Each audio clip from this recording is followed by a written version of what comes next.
Magandang hapon mga kabay. So meron po akong approved repair dito mga kabay. Bali ang papalit natin is connecting rod assembly, ayan. Tapos o-ring, ayan, tsaka carbon brush. So yan lang po yung kakabit natin dito sa repair na dito 5899. Ayan. Ay, meron pa pala isa na iwan. Ito, yung seal po, ayan. Yun yung seal, yun. Dito po yung nakabit sa dulo. Ito po yung seal na to. Ito po yung tinanggal ko. Yan, yan yung papalitan natin. So yan mga kabay, samahan nyo ako. Tara. So yan mga kabay, babaklasin na natin. Tinanggal ko na po yung mga screw nito. Yan, para madali lang.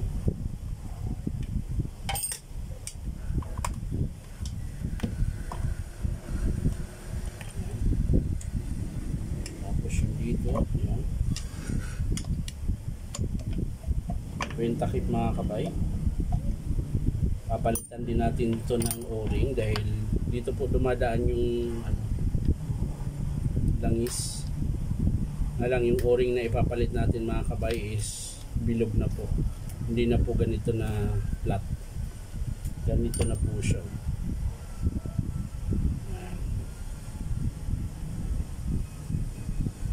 So yan mga kabay, nakabit na natin. Handa lang natin. Siyempre dito po ito. Yan. Ito po yung papalitan natin mga kabay. Ito yung estimate ko nung nakaraan mga kabay. Ayan. Pansinin nyo po yung butas, hindi na po pantay.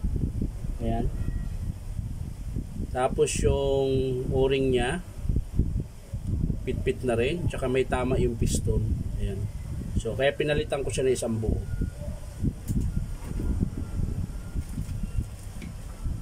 Bali, ito po yung piston natin na isang buo mga kabay. Ayan. So, i-assemble natin yung piston mga kabay.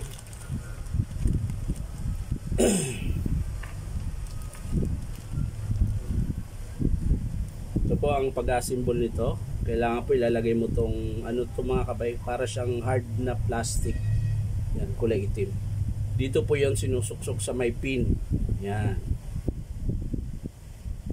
Yan, sa kabila din mga kabay. Yan, medyo matigas yan mga kabay. So pupukpukin natin ng martilyo. Ayan. Yan. Sa kabila din mga kabay. Ayan. Yan.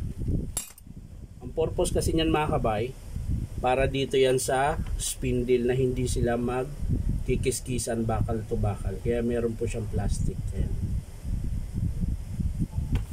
So ilalagay na natin dito mga kabay. Ayan. So ayan, yan na po yung forma niyan. Kulang na lang ito yung o-ring. Okay,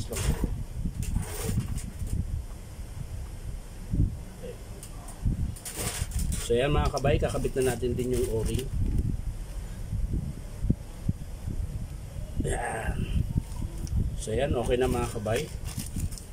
Ang susunod mga kabay yung dito po. Ayan. So may striker mga kabay. Ayan. Papalit din tayo dito mga kabay.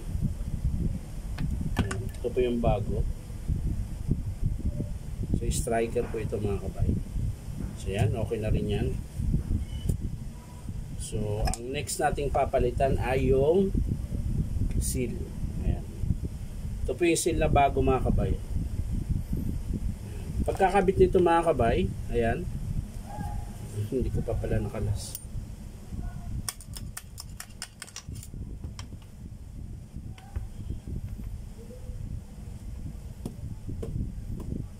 Tigas. Ayan mga kabay. So pagkakabit ng seal mga kabay, ganyan po siya. Ay, nalaglag. Ganun po ang forma ng pagkabit ng seal. Ayan. Pag ganyan po. Ayan.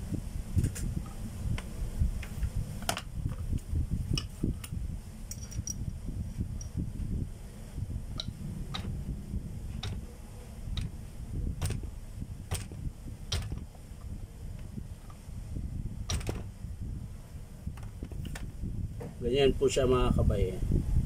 So tabingi pa siya, kailangan pa ng itulak para magpantay.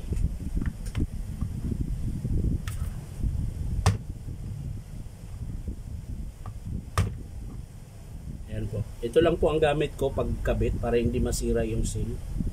Ayan. Tsaka pupukpukin mo lang siya ng dahan-dahan. Ayan na po mga kabay, pantay na po siya.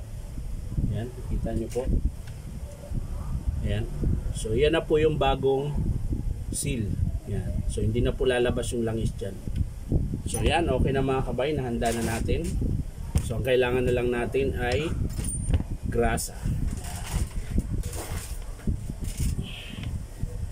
So unahin muna natin dito mga kabay. Dito. So lalagyan po natin ng grasa. Ayan po.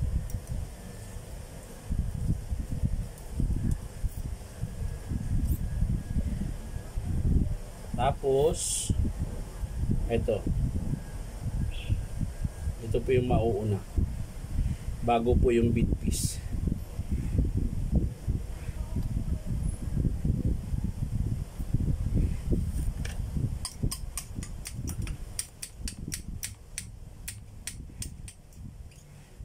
So yan na po yung forma niya mga kabay. Tapos ito po yung bit piece. Ito po yung tumutulak ng bala. Ito yung bumabayo. Yan. Ganyan lang po yan mga kabay. Yung iba binabaliktad po ito. Meron akong na-repair dito. Yung kabit niya po ay ganyan. Kaya po nadurog yung cylinder tsaka yung piston niya. Kailangan po ganyan lang talaga siya. Yan. So yan, okay na mga kabay. So yan na mga kabay, nakabit ko na po. Ayan. Nasimple ko na po ito. Ayan. Pati yung striker nasa loob na po. Bali, grasa na lang po ang kulang. Gawin natin ng grasa.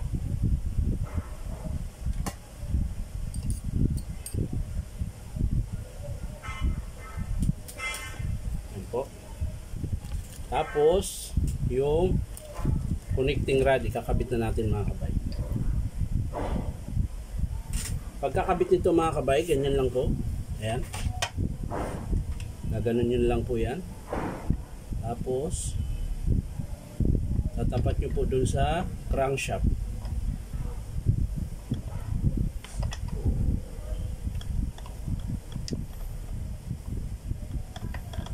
Ayan.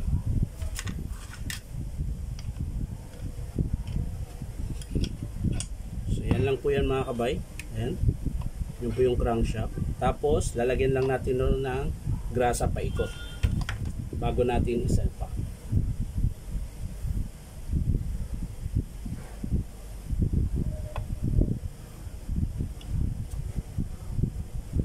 Para hindi po siya masira. Kasi pag nalagyan ng langis yan, hindi na yan malambot na yan. So, ganyan po siya mga kabay. Hindi naman siya magkabaliktad dahil gawa po nito. Ayun. So yan mga kabay, kakabit ko na. Yan. Tapos dyan. Yan. Yan na po mga kabay. So i-screw na natin to mga kabay. Yung apat. So i-secure muna natin to. Baka tumalsik. Wala naman yung so yung mga kabay, higpitan ko lang. Hindi yata kita dyan, mahaba kasi. Yan. O, tumba na lang natin.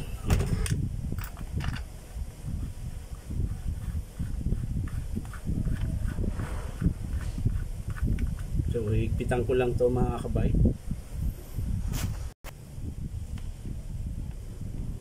Yan, tapos na mga kabay. Nahigpitan ko na. So ang sunod nito mga kabay, dagdagan natin ng konting grasa dito mga kabay. Yan, ganyan lang po. Tapos yung langis mga kabay, ito po yung langis.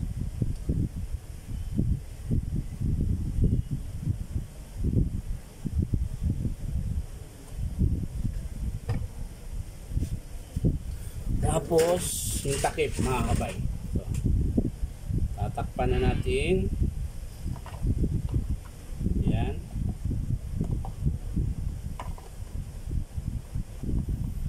Masok. Yun. So, i-screw na natin mga kabay. So, yan mga kabay. Na-screw ko na po.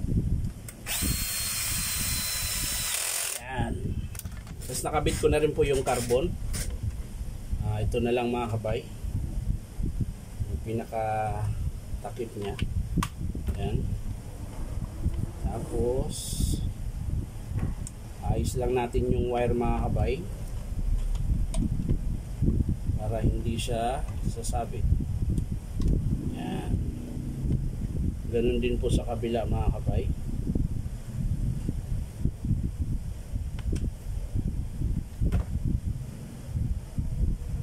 Yan. Para hindi siya sasabit.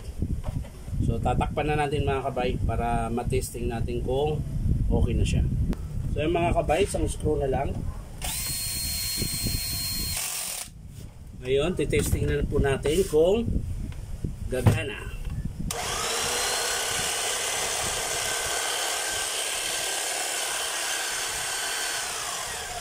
Ngayon, titesting naman natin kung gagana yung hammer niya.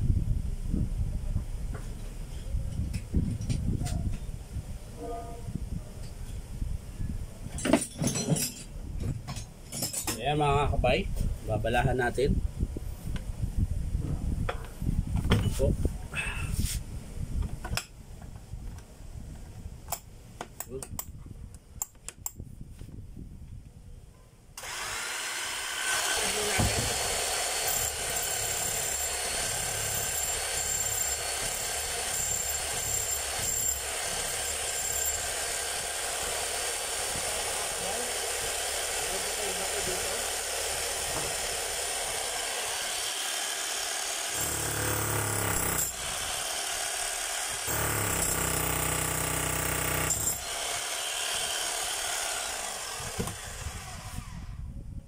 ayan po, biyak po yung bato na ating tinesting. So, okay na siya mga kabay. So, yan lang po mga kabay. Maraming salamat sa panunood at palike and share na rin po. Bye-bye!